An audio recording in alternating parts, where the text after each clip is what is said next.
Marcus Wellington II sat in his first-class seat, sipping expensive champagne as his private jet crossed the Atlantic Ocean. At just 28 years old, he had more money than he knew what to do with. Last month, he had sold his tech company for $50 million, and now he was traveling the world, making videos that he thought would make him famous on social media. Looking at his phone, Marcus smiled as he watched his latest viral video. In it, he was throwing water balloons at a famous singer outside a restaurant in New York. The video had gotten 5 million views in just 2 days. His friend Chad, who was sitting next to him and filming all his pranks, gave him a high five. "Dude, London is going to be epic," Chad said, adjusting his expensive camera. "What's the plan?" Marcus ran his hand through his perfectly styled hair and grinned. "I got something special planned, something no one has ever done before." He pulled out his iPad and showed Chad some pictures of the royal guards outside Buckingham Palace. "These guys are famous for never moving or reacting to anything. Imagine if we did something crazy to them, it would break the internet." The flight attendant brought them more champagne, and Marcus didn't even look at her as she served them. He was too busy watching other viral videos on his phone, trying to think of ways to make his next prank even bigger. Money had always made life easy for Marcus. Growing up in a rich family in Boston, he had never heard the word no. When he got in trouble at his expensive private school, his father's money always fixed the problem. Even now, with his own millions, Marcus lived like rules didn't apply to him. He had a habit of parking his Ferrari in handicap spots, cutting in lines at clubs, and being rude to waiters. His Instagram account had 3 million followers who watched his daily posts about his luxury life and his increasingly wild pranks. As the plane began its descent into London, Marcus opened his laptop and started researching the royal guards. He learned that they were real soldiers, not just tourist attractions. They protected the royal family and had a tradition going back hundreds of years. Their uniforms were specially made and very expensive. But none of this information made him change his mind, it just made him more excited about his plan. "We'll need to buy some supplies when we land," Marcus told Chad, showing him a shopping list on his phone. "And we need to scout the location first. I want this to be perfect." After landing, their expensive car service took them to the Ritz Hotel. Marcus had booked the royal suite, which cost more than most people earn in a month. He threw his designer luggage on the bed and immediately went to the window, looking out at the famous London streets below. Later that afternoon, Marcus and Chad walked around Buckingham Palace, pretending to be regular tourists. They took selfies and watched the guards carefully. Marcus noticed how the guards stood perfectly still, how they marched in specific patterns, and how tourists always tried to make them laugh or move. "Everyone tries to make them laugh," Marcus said to Chad as they walked back to their hotel. "But no one has ever done what I'm planning. This is going to make us legendary." That evening, as they sat in a fancy restaurant eating overpriced steaks, Marcus went over his plan again and again.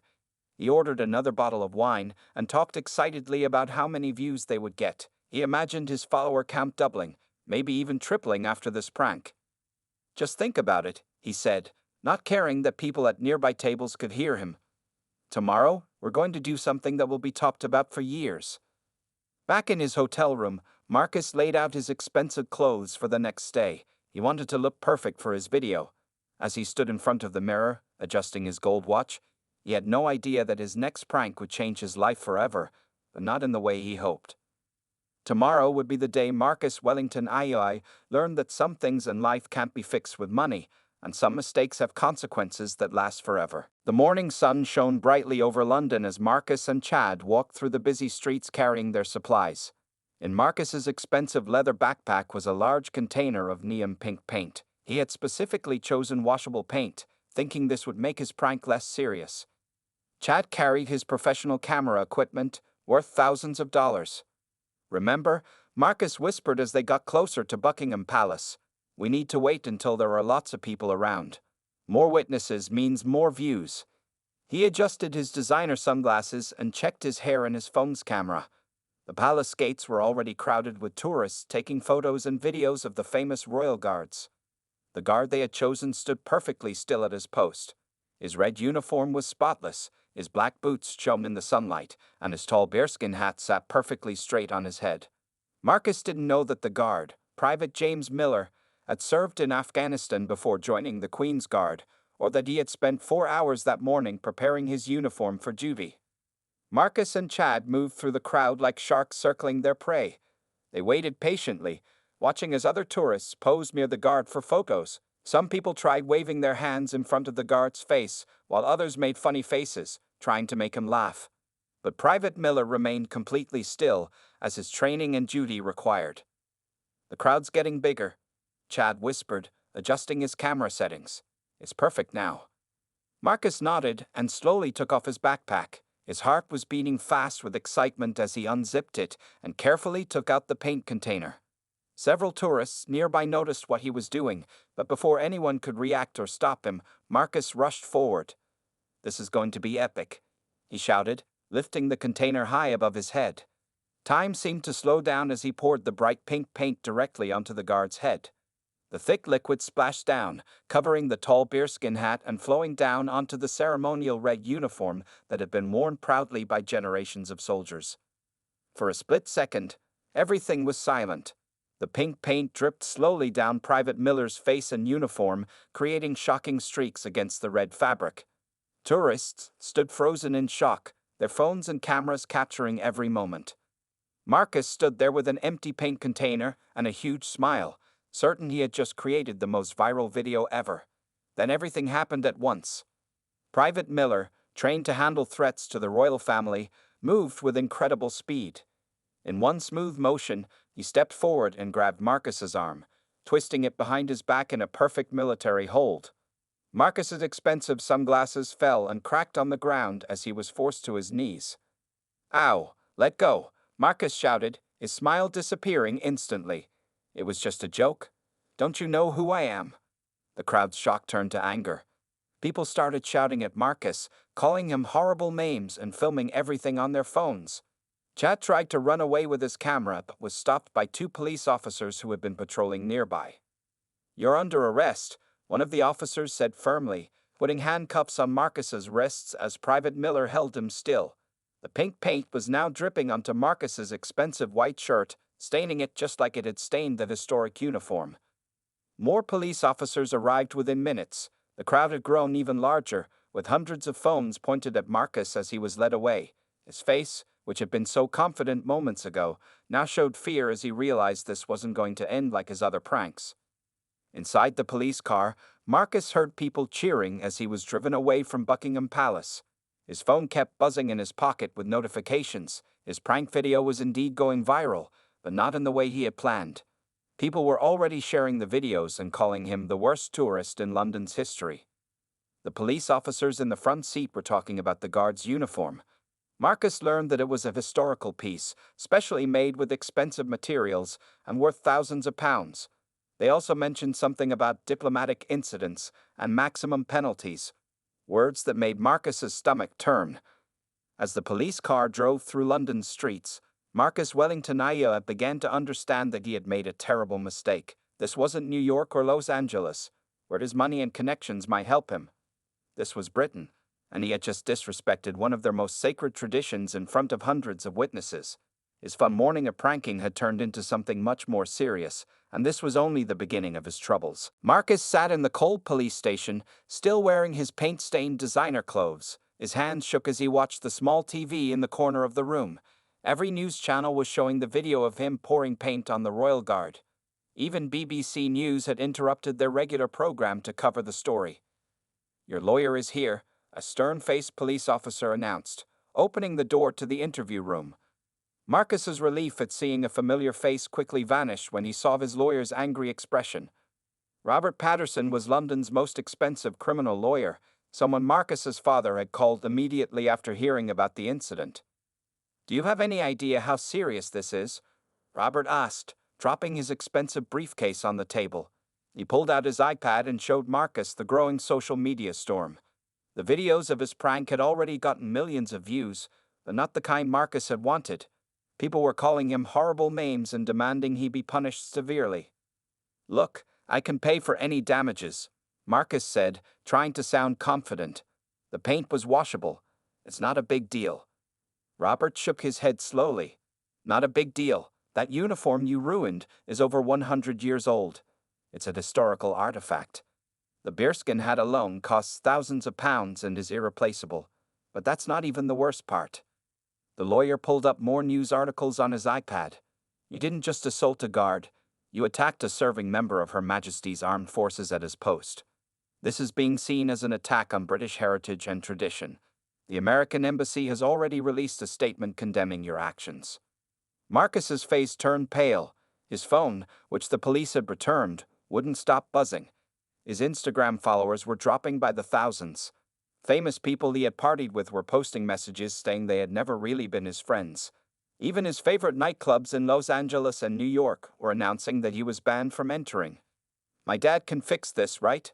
Marcus asked weakly. He always fixes everything. Before Robert could answer, the police officer returned. The press is outside, he said. Hundreds of reporters. They'd all want to know why he did it. Marcus looked at his reflection in the window. His perfectly styled hair was now messy, and his expensive white shirt was ruined by pink paint stains. For the first time in his life, he felt truly scared. The next few hours were a blur. Marcus was formally charged with multiple crimes: assault on a protected officer, destruction of historical property, and public disorder.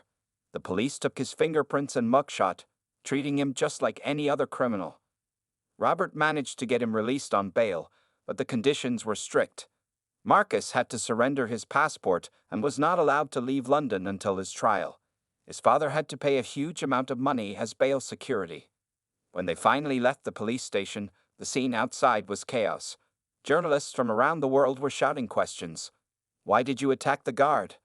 Was this a planned protest? Do you hate the British royal family? Are you sorry for what you did? Marcus tried to hide his face as Robert pushed through the crowd to reach their car. Camera flashes went off everywhere, capturing his shame for the whole world to see. Back at the hotel, things got even worse. The manager politely but firmly told Marcus he had to leave. Other guests had complained about staying in the same hotel as that horrible paint person. Sitting in his new, much less expensive hotel room, Marcus scrolled through his phone, watching his life fall apart in real time. His startup company's board of directors had called an emergency meeting. Major tech websites were writing articles about the fall of Silicon Valley's prankster prince. His girlfriend had posted a message saying they were no longer together. Chad, his friend who had filmed everything, had already uploaded a video apologizing for his part in the prank. He was trying to save his own reputation by throwing Marcus under the bus.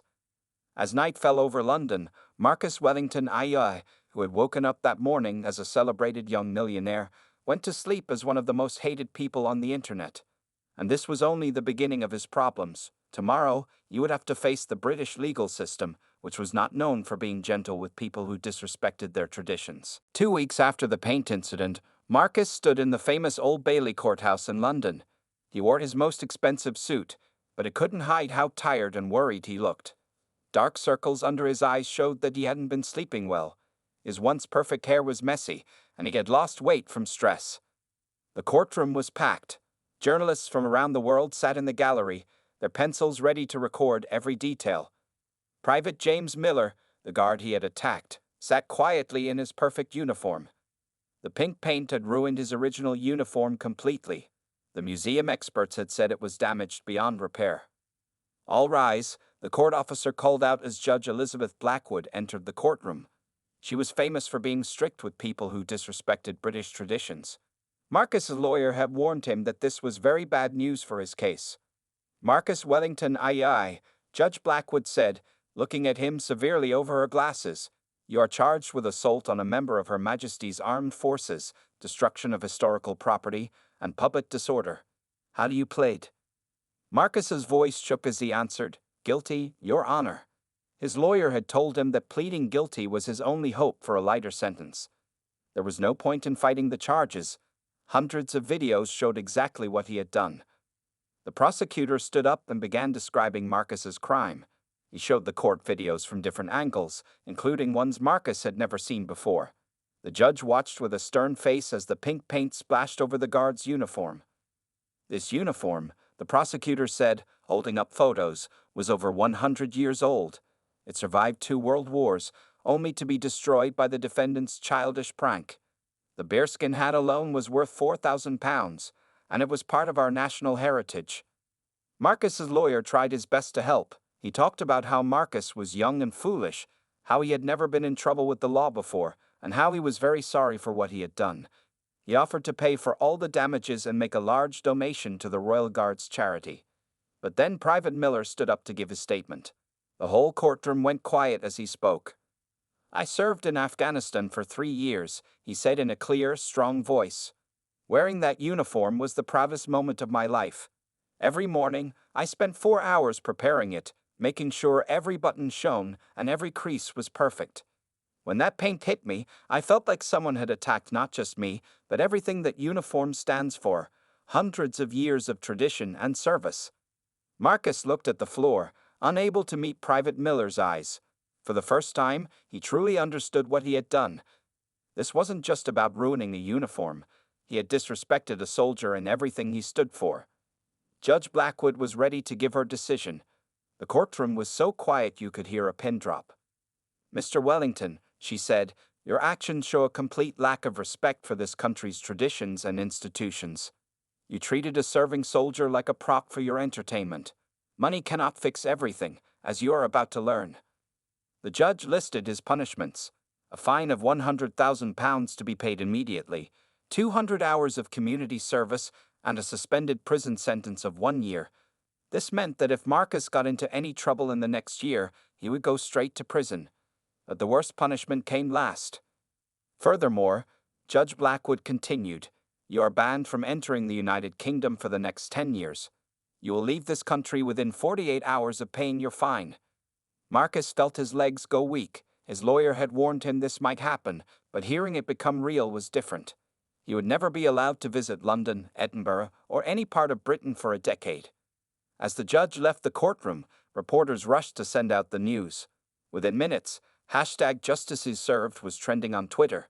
Videos of Marcus being banned from Britain were going viral. Once again, he was famous, but for all the wrong reasons. Outside the courthouse, a large crowd had gathered. Some people cheered when they heard about his punishment. Marcus had to be escorted out through a back door, hiding his face from the cameras. His father's private jet was waiting at the airport, ready to take him back to America, where even more problems were waiting for him. Back in Silicon Valley, Marcus stared at his office computer screen in disbelief. 15 investment firms had just canceled their meetings with him. His new tech company, which he had started after selling his first one, was supposed to get $20 million in funding next week. Now, nobody wanted to give him a single dollar. "Marcus, the board wants to see you now," his assistant Sarah said quietly.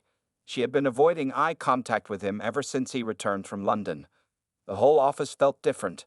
People whispered when he walked by, and nobody laughed at his jokes anymore. The boardroom was full when Marcus entered. These were the same wealthy investors who used to love his wild personality and called him a young genius.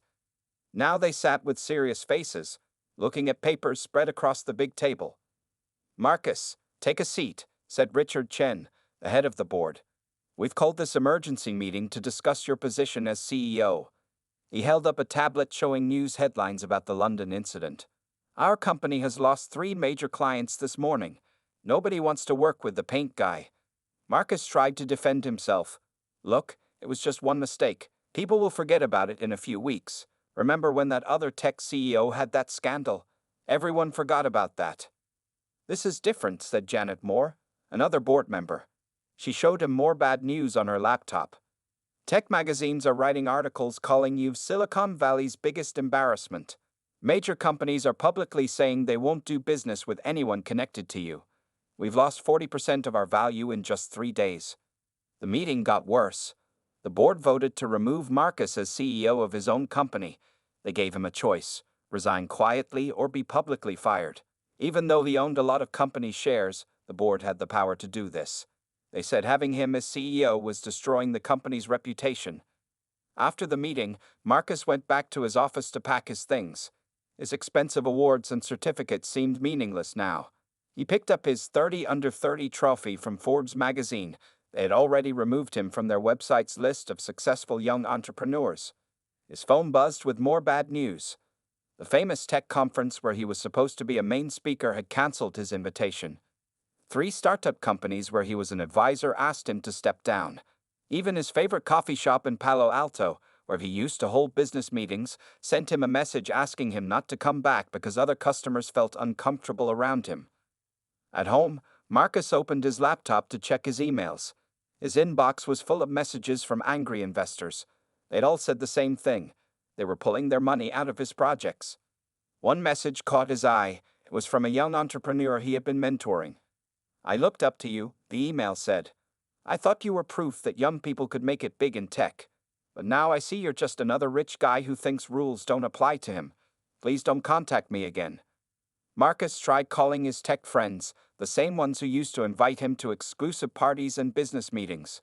Nobody answered his calls.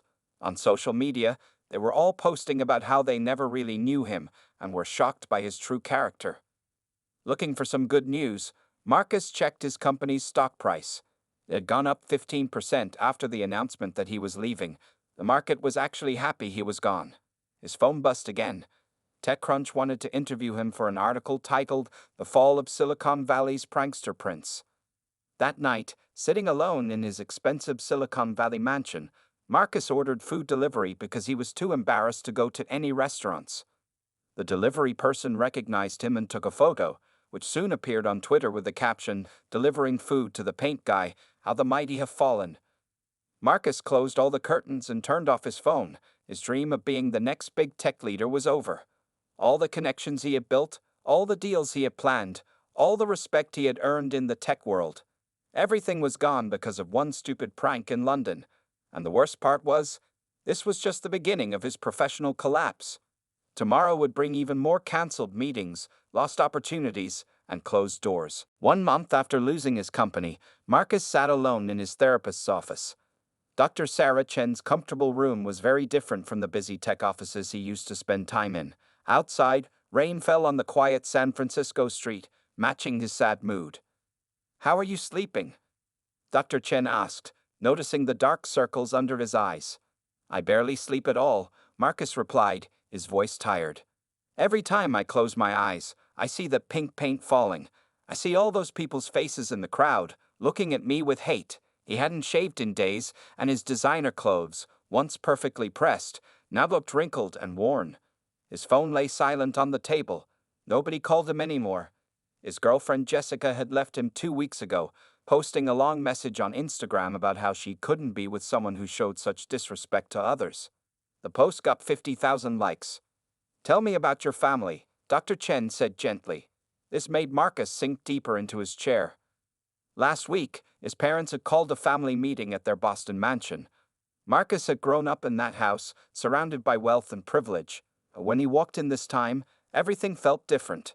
"You have embarrassed this family," his father had said, standing in front of the family portraits that went back 5 generations.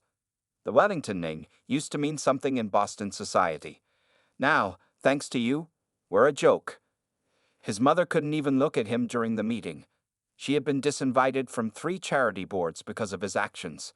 His younger sister had to change her social media names because people were sending her hate messages. The hardest part, Marcus told Dr. Chen, is being alone all the time. His huge mansion, once filled with friends and parties, was now empty and quiet. He had fired his house staff because he couldn't stand seeing their judging looks. Even his cleaning service had quit, saying they didn't want their company associated with him. Depression had hit Marcus hard. He stopped going to his favorite restaurants because people would take photos of him and post mean comments online. He ordered groceries for delivery, but sometimes even the delivery people recognized him and posted about it on social media. The worst moment came when he tried to volunteer at a local charity to feel better. As soon as he walked in, people recognized him. The charity manager politely asked him to leave, saying his presence might hurt their reputation. "I used to think money could fix anything," Marcus said, looking out the window. "But now I have millions in my bank account, and I can't fix this. I can't buy back my reputation. I can't buy new friends. I can't make people forget what I did." Dr. Chen nodded understanding. "What have you learned from all this?" Marcus was quiet for a long time. "I learned that I was living in a bubble," he finally said. "I thought being rich and famous on social media made me special. I thought rules didn't apply to me. I treated people like they were just props in my videos, not real humans with feelings and dignity. That evening, Marcus walked alone in the rain, not caring that his expensive shoes were getting wet. He passed a coffee shop where he used to hold business meetings. Through the window, he saw some of his old tech friends laughing together. They didn't see him standing in the rain, and if they did, they probably wouldn't have invited him in anyway. Back home, Marcus looked at his reflection in the bathroom mirror. He barely recognized himself. The confident, smiling tech CEO was gone. In his place was a tired, sad young man who had lost everything that mattered. His phone buzzed, a rare event these days. It was a message from his therapist, reminding him of his appointment tomorrow. Dr. Chen was one of the few people who still talked to him, even if he had to pay her to do it. As he got ready for another lonely night, Marcus thought about all the people he had hurt with his pranks over the years. The Royal Guard was just the last one. There had been so many others. For the first time, he really understood how they must have felt. The shame and sadness he felt now was teaching him something important about respect and dignity, but the lesson had come at a very high price. 2 years after the paint incident, Marcus stood in front of 300 high school students in San Francisco. He wasn't wearing expensive designer clothes anymore. His outfit was simple, just regular jeans and a plain blue shirt. When he spoke, his voice was different too. The arrogance was gone, replaced by something more genuine. 2 years ago, I thought being famous on social media was the most important thing in the world, he told the students. I would do anything for views and likes. I didn't care who I hurt or disrespected. Then one day, I did something terrible that changed my whole life. The students watched quietly as Marcus showed them the video of him pouring paint on the Royal Guard. He didn't try to make excuses or joke about it. Instead, he explained how that moment had destroyed his reputation, career, and relationships. But losing everything taught me the most important lesson of my life, Marcus continued. It taught me about respect, dignity, and treating others like real human beings, not just content for my videos. After his talk, a teenage girl raised her hand. Do you still make a lot of money? She asked. Marcus smiled and shook his head. No, I work at a small non-profit organization now. We help teenagers understand the dangers of social media addiction. I make enough to live, but I'm not rich anymore. And you know what? I'm happier now than when I had millions. This was true. After months of therapy and self-reflection, Marcus had started volunteering at a youth center. At first, they were hesitant to let him help because of his reputation. But slowly, he proved that he had really changed. He worked especially hard with teenagers who were obsessed with getting famous on social media. He understood their desire for attention because he had felt the same way, but now he could show them a better path. That afternoon, Marcus went to his small apartment, very different from his old mansion. On his desk was a letter he had been working on for weeks. It was addressed to Private James Miller, the Royal Guard he had humiliated 2 years ago. Dear Private Miller, he wrote, I know this letter is very late, and you may not want to read it, but I need to tell you how deeply sorry I am for what I did. I didn't understand then that your uniform represented centuries of honor and service. I didn't see you as a real person with dignity and pride in your duty. I was thinking only about myself and my social media fame. He continued writing, telling Private Miller about his work with teenagers and how he used his mistake to teach others. He explained how losing everything had actually saved him from becoming an even worse person. I don't expect forgiveness, he wrote at the end, but I want you to know that your dignity and professionalism that day taught me a lesson I'll never forget. After mailing the letter, Marcus walked to the youth center where he volunteered. The teenagers there didn't care about his past. They just knew him as the guy who really listened to their problems and gave good advice. Hey, Marcus, called out Tommy, a 14-year-old who reminded Marcus of his younger self. Can you help me with something? I was thinking about doing this crazy prank for views. Marcus sat down with Tommy and shared his experience. He didn't lecture or judge. He just helped Tommy understand that real respect and friendship were more important than any number of views or likes. That evening, Marcus got an unexpected email. A major tech company wanted him to speak at schools across the country about social media responsibility. They had heard about his work with teenagers and thought his story could help others. For the first time in 2 years, Marcus felt truly proud of himself, not because he was getting attention or going viral, but because he was using his biggest mistake to help others avoid the same path. As he walked home under the San Francisco sunset, Marcus thought about how losing his old life had led him to find a better one. He would never be a famous tech CEO again, and he was still banned from Britain for 8 more years. But he had found something more valuable than money or fame. He had found purpose, self-respect, and a chance to make a real difference in people's lives.